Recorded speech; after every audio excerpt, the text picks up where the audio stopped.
Fala, gente, tudo bem? Vamos retomar aqui ferramentas da qualidade. Hoje a gente vai falar da sexta ferramenta, tá? A gente vai falar de diagrama de dispersão ou outros nomes aí muito utilizados aí, por exemplo, o pessoal mais técnico, né?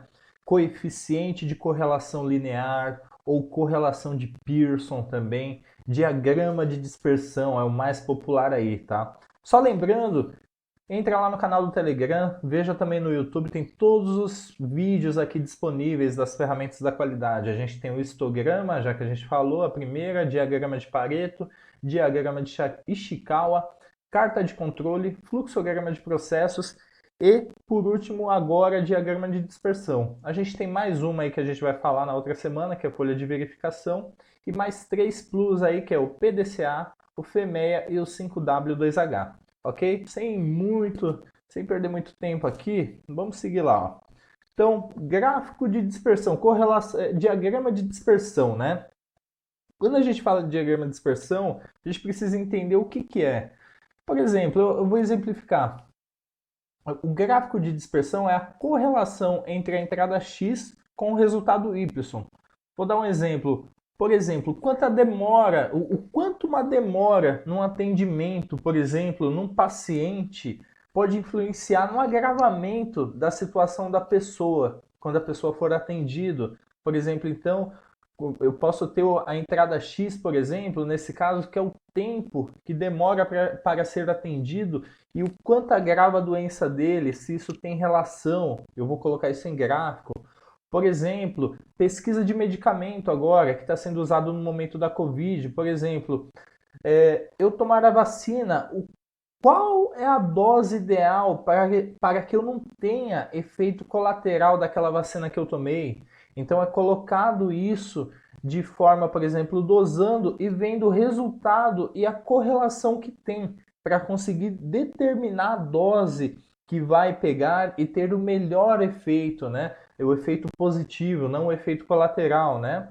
Então, gente, com isso eu vou mostrar até na prática que eu vou abrir o Excel, até para vocês verem aqui, como que funciona, por exemplo. Eu peguei um exemplo aqui simples, até para explicar o que é uma correlação perfeita, uma correlação de resultado 1, que a entrada X tem totalmente influência, o resultado é realmente igual, não altera, porque o que acontece? A cada entrada que eu coloco X, por exemplo, eu vou aumentando 1, 2, 3, eu tenho uma mudança de 100% no resultado Y.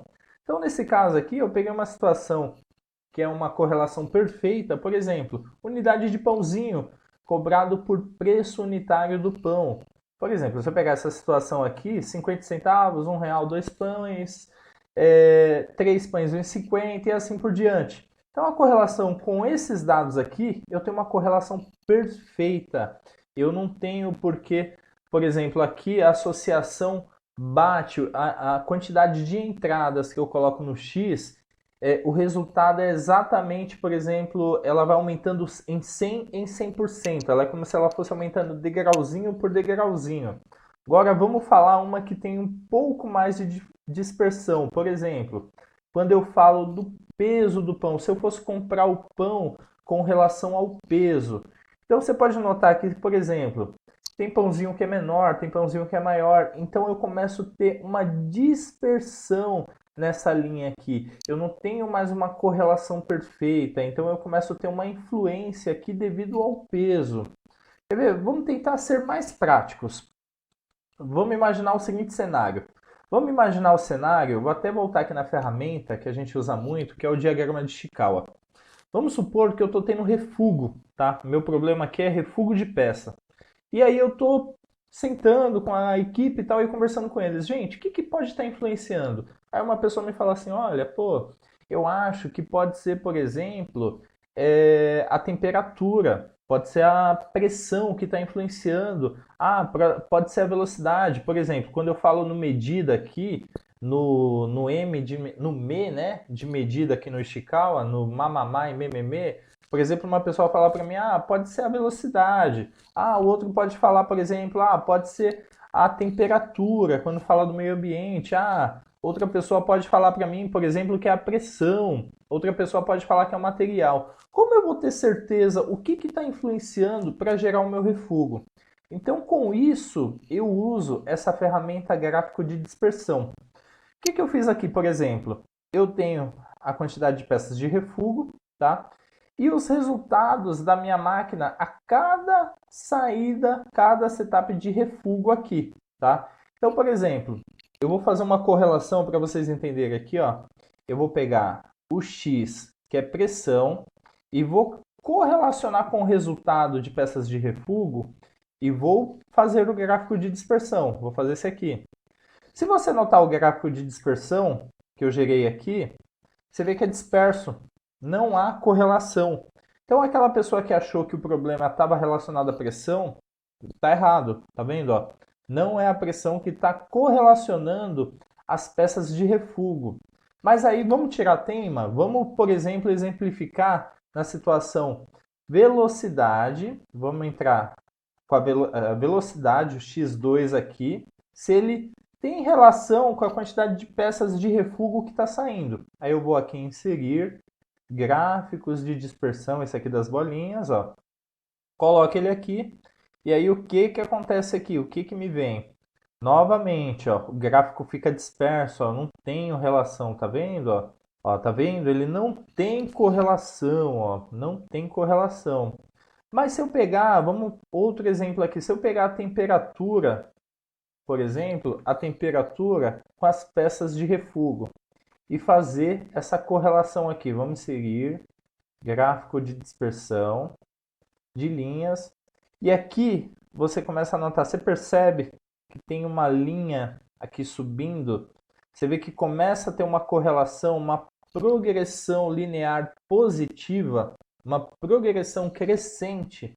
Então, se eu até alterar o gráfico aqui, por exemplo, ó, se eu colocar o gráfico aqui, ó, e colocar com linhas, ó, você vai perceber que ele tem uma correlação, ó, ele tem uma ligação, ele segue uma linha de tendência, tá vendo?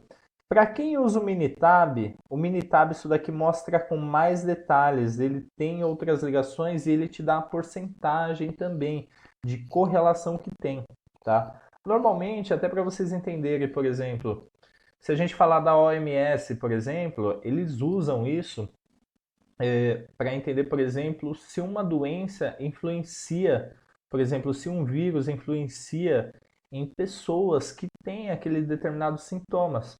Se essa correlação for acima de 0,75, ou seja, 75%, eles consideram como algo que eles devem dar atenção. A OMS deve ir na região e estudar aquele tipo de doença. Eu posso estar um pouco enganado, pode ser 75 ou 85, mas isso daqui é bacana para exemplificar. Então, se você olhar aqui, ó, por exemplo, ó, em todos os dados aqui, ó, você vê, ó, esse daqui você viu que ficou disperso, que é velocidade. Esse outro aqui que é pressão, também disperso. E o que está relacionado à temperatura, olha a ligação. Então, até para exemplificar isso, quando você pegar algum gráfico, por exemplo, ó, fez o Ishikawa, tal, aí você vai fazer a análise com o gráfico de dispersão.